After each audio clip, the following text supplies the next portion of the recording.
അത്തരം അനിശ്ചിതാവസ്ഥകൾ ഇപ്പോഴും ഉണ്ട്.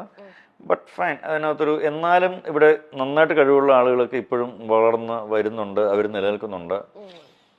സോ അതുകൊണ്ട് അതിന് ഭയങ്കര ഡെഡിക്കേറ്റീവ് ആയിട്ടുള്ള ഒരു മേഖലയാണ് അത്. അത്ര ഡെഡിക്കേഷനുള്ള ആളുകളൊക്കെ നിലനിൽക്കുന്നുണ്ട്. ഓക്കെ. പിന്നെ ഇങ്ങനത്തെ തോട്ട് ആ ടൈമിൽ വന്നപ്പോൾ ആരാണ് ഫസ്റ്റ് ഒരു പുഷ് തന്നത്? Go what ever you like എന്ന് പറഞ്ഞത് ആരാണ്? ഏതിനാണ്? ഈ വിവാഹശേഷം ഇങ്ങനെ ഒരു ഗ്യാപ്പ് എടുത്ത് ഇങ്ങനെയൊക്കെ റെസ്പോൺസിബിലിറ്റി ഇങ്ങനത്തെ ഒരുപാട് ചിന്തകൾ സാറിന്റെ തലയിൽ വന്നല്ലോ. ഡെഫിനറ്റ്ലി അന്ന് മഞ്ജു ആണ് അതിനകത്തൊരു കാര്യം. മഞ്ജു ഒന്നും അങ്ങനെ പറഞ്ഞില്ലെന്ന് ഞാൻ ഒരിക്കലും പോകില്ല. മഞ്ജു കുഴപ്പമില്ല, ഇവിടെ പോയിട്ട് പോവാം, ബാക്കി ഞാൻ പറഞ്ഞ സാമ്പത്തികം കുഴപ്പമില്ല, നമുക്ക് മാനേജ് ചെയ്യാം. അപ്പം നമുക്ക് ചില കാര്യങ്ങൾ വേണ്ടാന്ന് വെക്കുക, നമ്മുടെ ചില ഇഷ്ടങ്ങളൊക്കെ വേണ്ടാന്ന് വെക്കുക. അങ്ങനെ ഒരു 5-6 വർഷം ഞങ്ങളുടെ പല ഇഷ്ടങ്ങളും വേണ്ടാന്ന് വെച്ച്, യാത്രകളൊക്കെ വേണ്ടാന്ന് വെച്ച് ഞങ്ങൾ വളരെ കംഫർട്ടായിട്ട് മൂവ് ചെയ്തിട്ടുള്ളൊരു സിറ്റുവേഷൻ ഉണ്ട്. മഞ്ജു അന്ന് സീരീസ് വർക്ക് ചെയ്യുന്നുണ്ടായിരുന്നു. വീണ്ടും ജാനി ഉണ്ടായതിനു ശേഷം വീണ്ടും വർക്ക് ചെയ്യാൻ തുടങ്ങിയിരുന്നു. സോ അതിനൊക്കെ തുടങ്ങിയിട്ടേ ഉള്ളൂ. അപ്പം ഭയങ്കര ഇതല്ല. പിന്നെ അതുമല്ല അന്നത്തെ കാലത്ത് എമൗണ്ട്സ് ഒക്കെ വളരെ കുറവാണ് കിട്ടുന്നതൊക്കെ. സ്വാഭാവികം കൊണ്ടും ഇപ്പോൾ ഉള്ള ഒരു ഒരു ഫാൻസി എമൗണ്ട് ഒന്നും വന്നില്ല.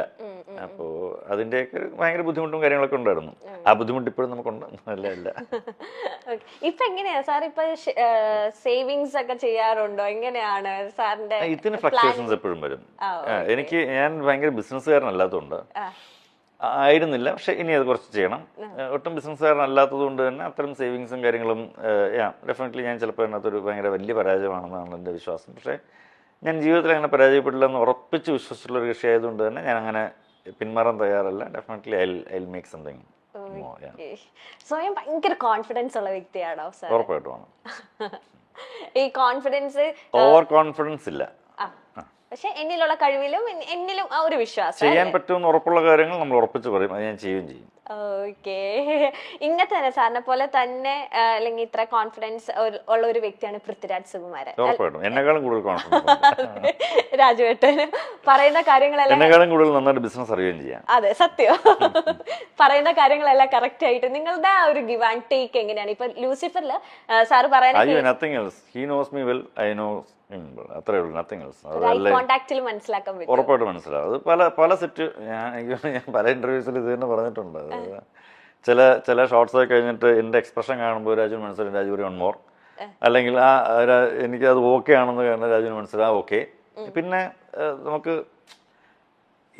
ഇതെന്താണ്, ഇതൊരു ഭയങ്കര പ്രൊഫഷണലിസം ഉള്ള മേഖലയല്ലേ. നമ്മൾ ചില കാര്യങ്ങൾ വളരെ ഓപ്പണായിട്ട് സംസാരിക്കുന്നുണ്ട്, ഒരു തെറ്റുമില്ല എന്നുള്ളതാണ്. അപ്പോൾ രാജു എന്നോടായാലും ഞാൻ രാജുവിനോടായാലും ഇത്തരം കാര്യങ്ങളൊക്കെ സംസാരിക്കാറുണ്ട് എന്നുള്ളത് തന്നെയാണ്.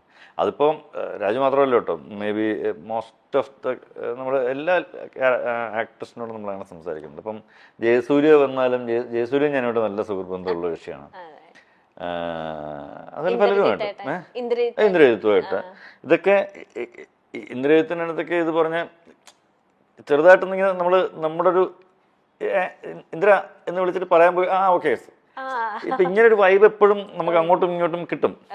അതുപോലെ തന്നെ ചെയ്യണം.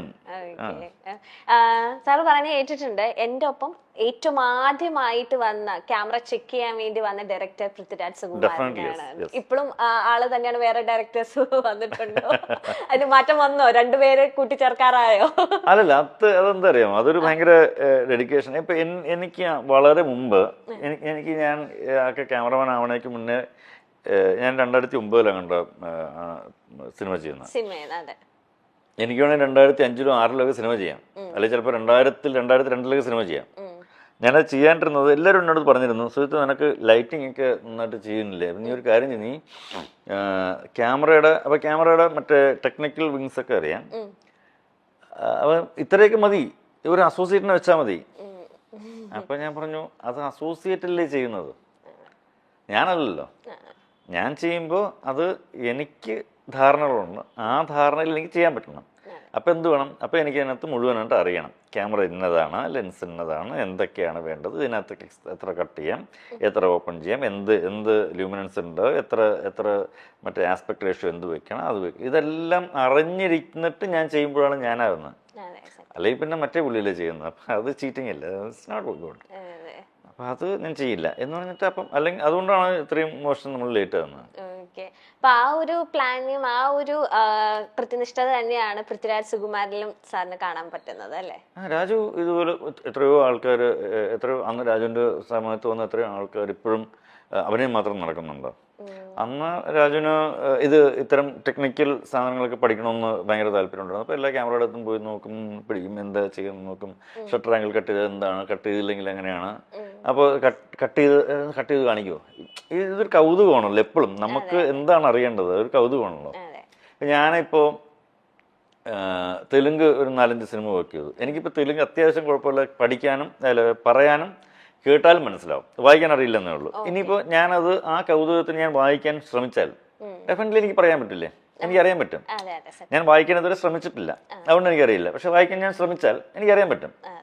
ശ്രമമാണ് നമുക്ക് വേണ്ടത്, ഭയങ്കര ഒരു ആഗ്രഹമാണ്, ഭയങ്കര തീക്ഷ്ണമായിട്ടൊരു ആഗ്രഹമാണ്. ഡെഫിനറ്റ്ലി ഞാനിപ്പോൾ 2 മാസം കൊണ്ട് ഞാൻ തെലുങ്ക് വായിക്കാൻ പഠിക്കും എന്ന് ഞാൻ ഉറപ്പിച്ചാൽ ഉറപ്പായിട്ട് ഞാൻ പഠിക്കും അല്ലേ. ഞാനല്ല, ആരും പഠിക്കും. പക്ഷെ നമ്മളത് വിചാരിക്കണം. അതെ. ലൂസിഫറിന്റെ സമയത്ത് സാറ് പറഞ്ഞിട്ടുണ്ട്, ലൂസിഫറിലാണ് ഞാൻ ഭയങ്കര റിലാക്സ് ആയിട്ട് വർക്ക് ചെയ്തത്. കാരണം രാജു പക്ക ചാർട്ടർ ആയിരുന്നു, പ്ലാൻഡ് ആയിരുന്നു, സീൻ ബൈ സീൻ എല്ലാം ഓർഡർ ആയിരുന്നു. ഈ ചെറിയ പടം അടുത്തത് വരുവാണ് എമ്പുരാൻ. എമ്പുരാനിലും റിലാക്സ് ചെയ്ത് തന്നെയാണോ ഷൂട്ടിങ്? കാരണം ലൂസിഫർ ഞാൻ കുറച്ച് റിലാക്സ്ഡ് ആയിരുന്നു, ഇതിനൊട്ടും റിലാക്സ്ഡ് അല്ലായിരുന്നു. ഇതിന് നമ്മൾ ഇവിടെ സാധാരണ വിചാരിക്കും പോലെയുള്ള സീക്വൻസുകളല്ല നമുക്ക് ചെയ്യേണ്ടി വരുന്നത്. ലൂസിഫറിനകത്ത് നമ്മൾ സാധാരണ വിചാരിക്കുന്ന സീക്വൻസിനകത്തുള്ള കുറച്ച് വലിപ്പമുണ്ടെന്നേ ഉള്ളൂ. അതൊക്കെ ആർക്കും ഈസിലി നമുക്ക് കുറച്ചൊന്ന് ആലോചിച്ച് കഴിഞ്ഞാൽ, കുറച്ചൊന്ന് ഇനിഷ്യേറ്റീവ് എടുത്താൽ, അതിനൊത്തിരി ഹോംവർക്ക് ചെയ്താൽ നമുക്ക് എല്ലാവർക്കും മാനേജ് ചെയ്യാൻ പറ്റുന്നതാണ്.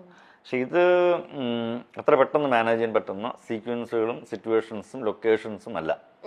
അപ്പോൾ അതിന് കൂടുതൽ സ്റ്റഡി വേണം. അപ്പോൾ ഇതിനകത്ത് വർക്ക് ചെയ്യുന്ന രാജുവിൻ്റെ കൂടെയുള്ള സകലமான ടെക്നീഷ്യൻസ് ഇതിനകത്ത് വളരെ ഹാർഡ് വർക്ക് ചെയ്തിട്ടുണ്ട്. ഈവൻ ഞാൻ ഉൾപ്പെടെ, അതിൻ്റെ എഡിറ്റർ ഉൾപ്പെടെ,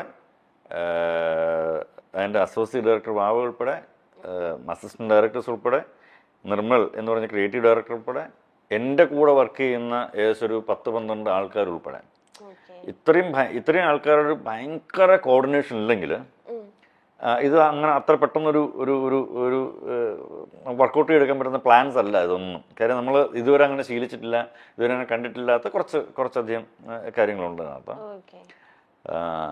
അതൊരു ഭയങ്കര നല്ല എക്സ്പീരിയൻസ് ആയിരുന്നു. എനിവേ ഒട്ടും റിലാക്സ്ഡ് അല്ലായിരുന്നു. ഇപ്പൊ എങ്ങനെ അവസ്ഥ? ഇപ്പൊ ഓക്കെ. ഞാൻ പറയുന്നത് ഷൂട്ട് കഴിയുന്നവരെ എല്ലാ ദിവസവും അടുത്ത ദിവസം അയ്യോ അതെന്താകും എന്നുള്ള ടെൻഷൻ ഇങ്ങനെ എപ്പോഴും കയറും. ഞാൻ ലൂസിഫർ കുറച്ച് റിലാക്സ്ഡ് ആയിരുന്നു എന്ന് പറഞ്ഞത് നമുക്ക് നമ്മുടെ കൺട്രോളിൽ നിൽക്കുന്നുള്ളതുകൊണ്ടാണ്. അങ്ങനെ റിലാക്സ് പറഞ്ഞാൽ ചില്ല് ചെയ്ത് ഷൂട്ട് ചെയ്തെന്നുള്ളതല്ല. മനസ്സിലായി. അങ്ങനെ ഒരു നല്ല ടീം ഉള്ളത് കൊണ്ടാണ് അതിന്